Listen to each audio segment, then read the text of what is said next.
Okay, boiler efficiency. We just did furnace efficiency. We already said they come in 80%. This is common nomenclature. 90%, and then 95 plus. There are the three efficiencies that boilers are going to come in. Okay, and this one again, 84% is the actual roundabout number of efficiency you're getting. This guy goes into a chimney. It goes into a metal lined or terracotta lined chimney, vents through the roof like it did for, since the 1910s. This is your standard stuff. This is 100-year-old technology.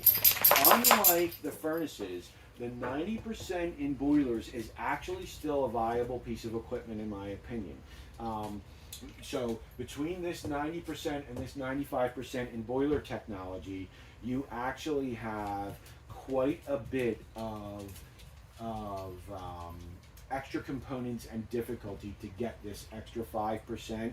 And 95% boilers are Maseratis, and they're highly tuned pieces of equipment. And although I have many out there that work fabulously, I have some that just are a bugger. And it's because of all those extra components to get that efficiency, negative pressure gas valves and flow sensors and all kinds of stuff to get that efficiency that really make them, they can be nuisancey. So be careful. If you're going to be thinking about this 95%, there are some instances, very large homes, where that amount of efficiency makes a big difference. And, getting a conventional boiler in, we would have to build, or, there are some real reasons to put this guy in. But for most people in most homes, between, 900 and 3,000 or 4,000 square feet, this is the guy that I recommend. Because while you get some elevated efficiency, it also gives you simplicity. The difference between these two units in today's boiler is there's almost no difference. The logic is the same, the low voltage is the same, there's a few extra parts, there's a fan, there's this, but it's nowhere near the complication of this guy. So this is what I actually put in my own home, because I have news for you. I like simple. I don't want to come home and work on my boiler just like you don't want to come home and have it not working. So I leaned away from this guy and put the 90 in because I wanted that elevated efficiency, but I wanted some robustness in the system to not have to deal with breakdowns all the time. So oftentimes, like I said, for furnaces, we're going to stay with an 80%er because we have finished space. It's very difficult to do the venting. We don't want to break the bank. There are reasons why. Sometimes it doesn't. If you have a 1,400 or 1,200 square foot house, row home especially, and you're thinking about putting a 90 or 95 in, man, it's going to take you forever to pay that back because your heating bills just aren't that high because you have conditioned space on both sides.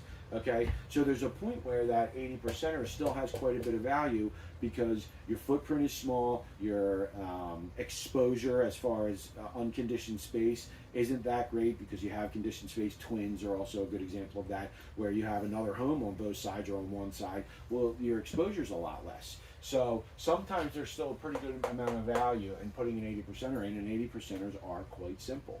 So your technician or salesman should be able to walk you through which one of these is best for you.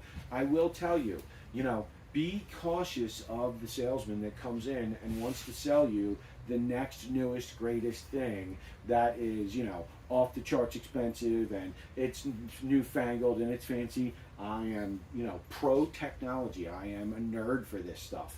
But when you're putting in essential services, this isn't your garbage disposal, you know what I mean, where you're like, oh, the garbage disposal is working. This is your heater and your air conditioning system. These are essential services. So making sure that we're taking a step back and really thinking about simplicity and the downtime for the end user. And in today's market, many parts are just not available like they used to be. You got to wait 3 days. Well, when you're waiting 3 days for a part, simplicity and robustness in the system has a whole lot of value. So I want you to consider carefully and ask a lot of questions what each one of these systems does to and for you as far as exposure to risk and as far as gain back to you, and make your decision thoughtfully on those factors. Thanks, guys.